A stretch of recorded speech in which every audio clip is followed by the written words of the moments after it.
Okay. இந்த நிமிஷத்துல இருந்து நீ கனகசபை இல்ல, சூரியநாராயணன். சும்மாவா ராஜ்பாட் கனகசபனி எல்லாரும் என்ன கூப்பிட்டது? அரண்மனையில பாதி பேர் தமிழர்கள், பாதி பேர் தெலுங்கர்கள்.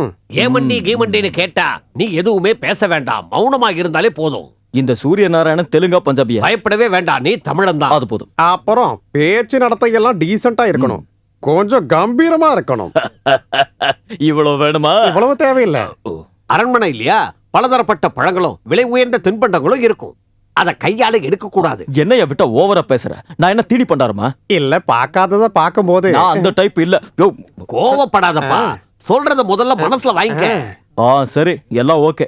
ஆனா நான் சொன்னதை மறந்துடாதீங்க. ஒரே நாள்ல வேலையெல்லாம் முடிச்சிட்டு சாயங்காலம் வண்டியில என்ன ஏத்திரணும். அதை நாங்க பாத்துக்கிறோம். அப்போ சாட்சாத் சூரியநாராயண அரண்மனைக்கு போக போறாரு. இன்னைக்கு உன்னை ராணி முன்னாடி கூட்டு போறதுக்கு ஒரு முக்கியமான காரணம் இருக்கு. இன்னைக்கு அவங்களோட பிறந்த நாள். ராணிக்கு கொடுக்க போற பிறந்த நாள் பரிசு நீதான்.